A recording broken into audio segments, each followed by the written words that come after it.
Hello and welcome to this episode of the Sticky Note Marketing Show. I am your host, Mary Zarnecki, and today I am thrilled to welcome our guest expert, Renee Koster.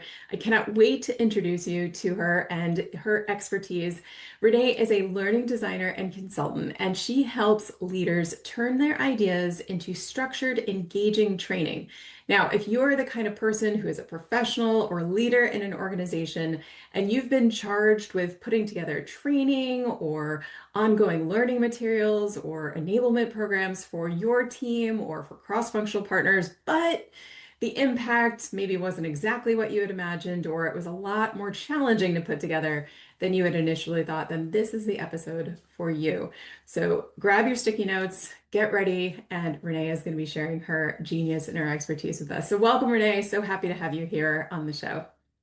Thank you, Mary. So happy to be here. Now, I know there are definitely going to be people listening to this episode who are already familiar with your work and some of the things that you encourage your clients to focus on. But for those who are meeting you for the first time, would you give us just a quick little intro into the work that you do and the kind of clients that you help?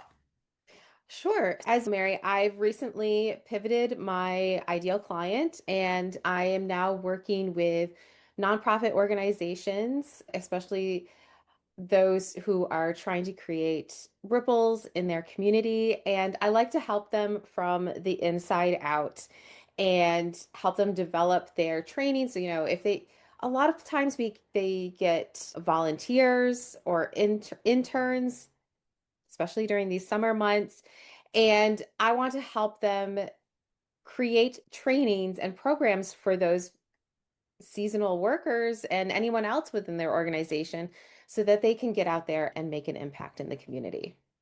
And I think that is something that a lot of teams probably underestimate the impact of. I know from my experience working with teams and organizations on their external marketing and communication, a lot of my clients have actually then brought me in to help with internal communication and internal alignment because if the internal communication is stuck or people aren't working efficiently and productively, no great idea is ever going to actually reach the market.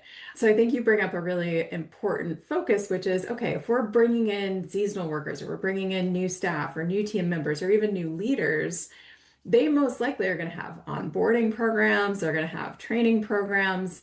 So when you think about some of the folks that you're working with now, what are you seeing as the most common mistakes or pitfalls that teams are bumping into when it comes to designing and then implementing these kinds of trainings? Sure. One of the things is it seems to be there's the idea that having a video and showing the video or having a binder and just handing over that binder is efficient and enough.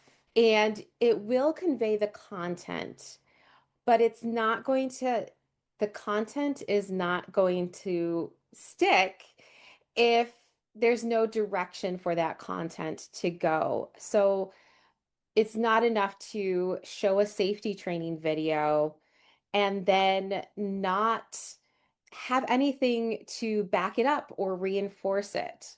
So, one of the things I like to do is help layer in some actions throughout the training and give little touch points so that content and the importance of that information, especially if we're talking about a safety training, that importance and the information really gets ingrained and it makes sense.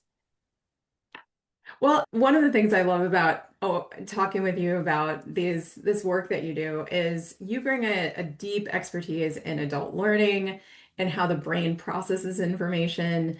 And I think this key that you're talking about, this one kind of mistake that people are making of not including something that is activating.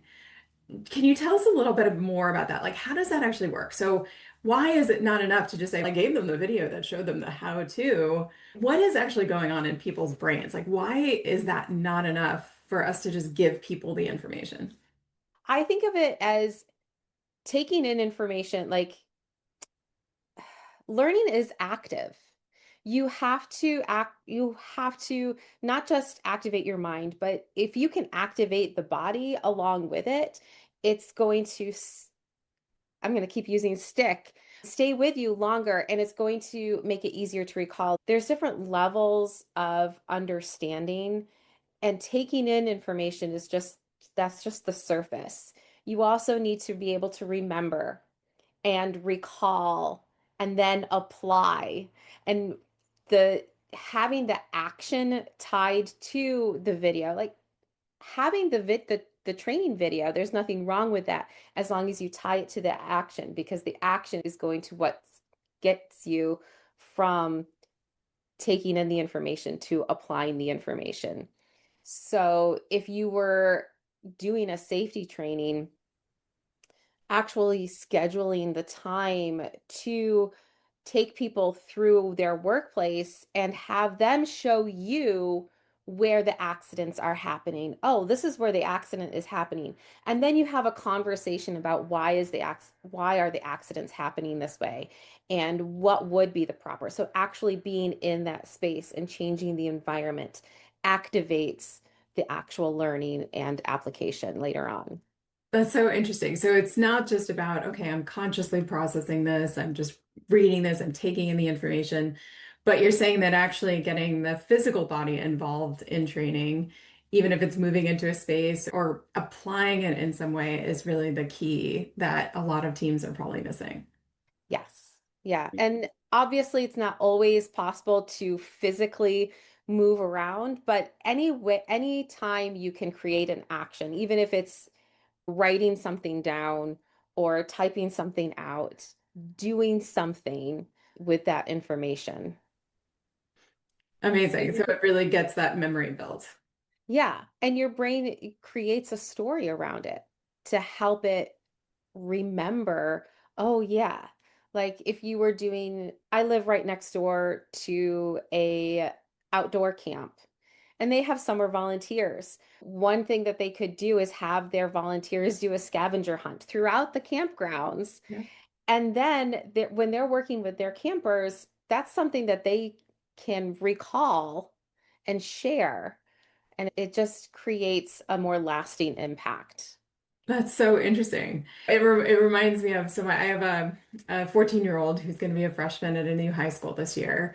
And they had an orientation day for the new freshmen that they actually did a scavenger hunt. And I was fascinated as someone who does trainings all the time about the fact that they didn't just bring these new students on a guided tour of the school and show them where the emergency exits were. What they actually did was run a scavenger hunt, and they had little teams of these incoming freshmen have to find different things hidden around the school. And as they were doing it, they were learning different exits, different entries, how the school is laid out, how they were going to get to their classes, and where things could be found, as well as other resources. So things like, where were the fire alarms? Yeah. Where were the emergency exits? Where were other resources or things like that? And so I thought that was really interesting. So it's funny that you mentioned the example of the, the Yeah, that scavenger is hunt of, okay, fantastic. this is a way to almost invite a playful way to explore this Yes. space and remember where these things are. Yeah, and learning should be fun. Even as adults, the more fun we can make learning, the more impactful it's going to be. Yeah. Now, I know there are maybe some people listening to this episode who are like, yeah, okay, but I have to do a training or we have to do a training on something that's incredibly dry that people just have to know based on their role, like a safety training. How do I make that fun? Do you have any good stories or ideas for people that might be like, but how do I train on like something that is super dry? Yeah, something that is super dry, especially like a safety training. Like I'm picturing my dad working in a mill. How can I make this fun for him and his coworkers? I imagine that there's a certain amount of pushback on these things, but even if it was just a playful role play, I think get them out of their seats and tell us, Joe, you were in this accident. Show us what happened. Yeah. Anything that's going to get them out of their seats could make it fun and break that tension of Ugh, we're sitting through another training. And the more you do it, the more engagement you're going to get from the people who are going. They'll come to expect that level of interaction. And yeah, Yeah. No, it's interesting. And then you're breaking that kind of stereotype of, oh, this is just one more thing I have to do. So it's almost that little right. moment of delight and surprise that, oh, this was actually more fun than I thought it was going to be. Yeah. Nice. Are there any other tips when you're thinking about folks who might be listening to this episode? I'm a big fan of making sure everyone walks away with a sticky note full of ideas. Is there something that if someone's listening to this and they're charged with improving their training or developing a new onboarding or training course for their team or for their cross-functional partners, is there one tip that you would put onto their sticky note that they should think about before anything else? The one thing that maybe some people forget. I would say that, and this is a tip for if you're stuck about what type of purposeful engagement to create. If you have a specific training that you have to create, break it down into steps and then see what action could be tied to the step.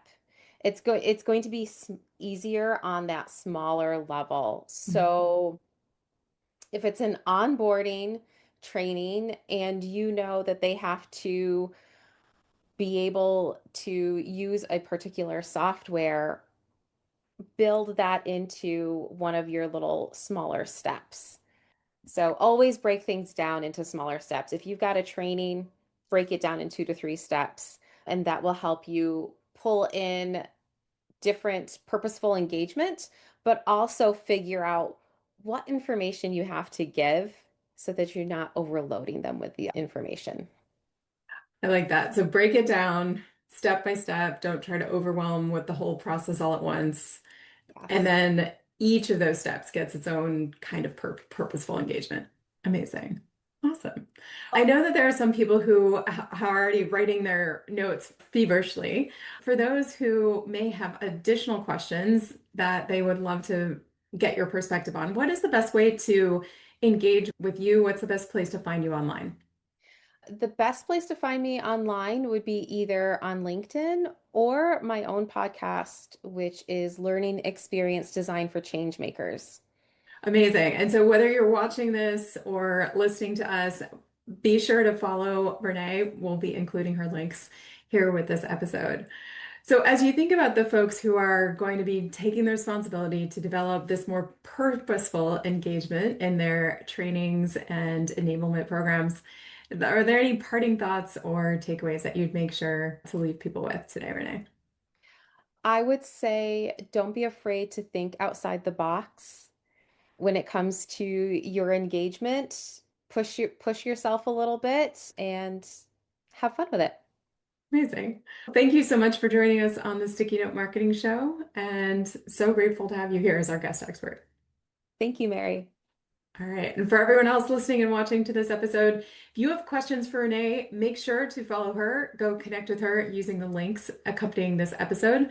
Also, if you found value in this or you know someone who needs to connect with Renee, make sure to like and tag them in the comments here or share this episode with them directly and subscribe so that you don't miss out on our next guest expert here on the Sticky Note Marketing Show. We'll see you next time.